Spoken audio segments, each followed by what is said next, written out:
Okay, so let's move on to the next part, which is attention line.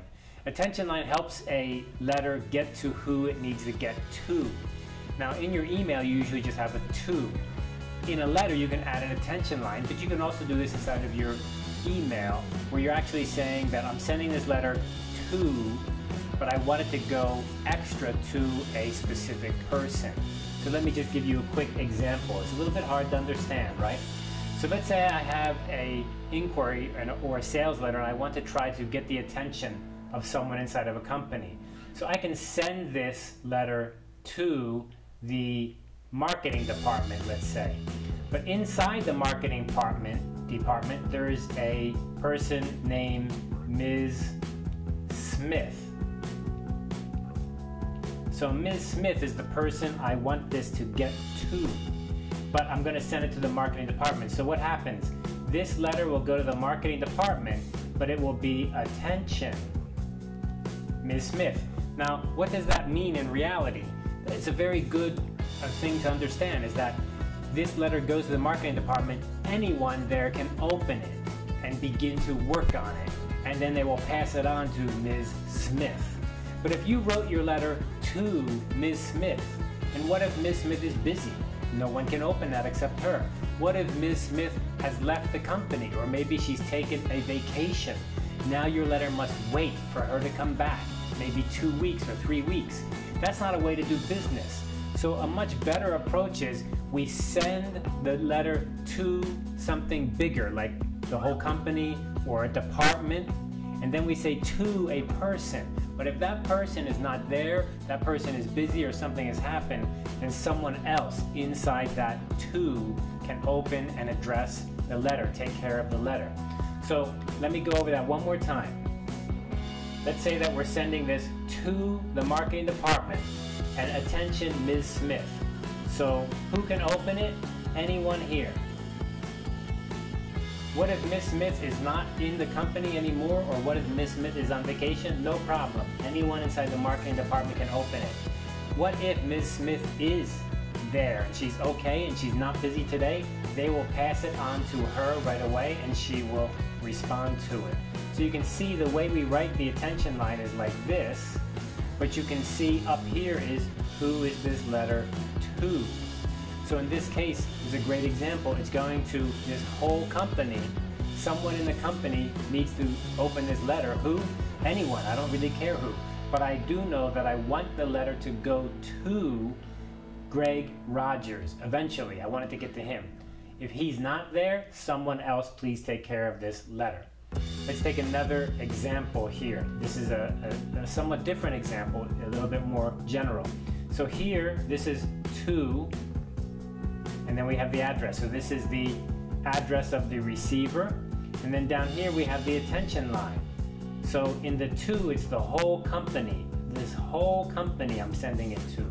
That sounds strange, but you can do that. Here I'm sending it to a department. I'm not sending it to a person. I'm sending it just to a department. What does that mean? That means that if I send it to the wrong department, or maybe I got the name wrong, or maybe this department was closed last week, that's okay, because anyone else in the company can now open my letter. Or someone in the company will open the letter, and what will they do? They will send it over to the marketing department right away. So that's a great example of how to write a really good business address. You send it to a bigger level and address to a smaller level. Usually a person. So let's take a look at what happens next in the opening. We have the salutation. So the salutation is what you've seen many times before. Something like dear somebody. So an important thing to remember is, we're going to talk about it in a little bit, is this colon here. So this is a colon, right? A colon are 2 dots. But an English colon is different from a Chinese colon, so you need to be very careful. This colon has no space before it and 1 space after it. So you can see here, no space before the colon, 1 space after the colon. Dear sir, gentlemen. Now maybe you've seen often people use a comma here. So they say, dear Mr. Smith. And then they use a comma. That's a different way to write that. We're going to stick with the colon. and I'm going to show you why in a moment. So here are people you know, like Dear Ms. Roberts, right? I know this person's name. Mrs., Ms., and Ms. Of course, you probably learned this in a junior high school or high school that these mean different things in English, right? One means married, one means single, and one means we don't know or we don't care. These days, we try to just stick with the Ms. because it's not important whether a person is married or not, right? So just use Ms. if you don't know any more information. That's the best way. Of course, if they prefer to use Mrs., like when somebody sends you a letter, if they sign the letter and they say Mrs. Smith, MRS, then when you write a letter back, an email back, you should always say Mrs. Smith. Don't do something different. It might make them a little bit offended. Of course, sometimes you don't know the person, and that would be something like this: Dear Madam, or Dear Ladies, a group of ladies. Dear Madam, Madames, Madams, yes, Madams. So you can become more formal or less formal, but it really is important to have this. Lots of people write their emails and they don't include this salutation at all. I often receive emails and they don't have my name there at all. How do I even know that you know who I am, right? And you may think, well, today's email were very informal.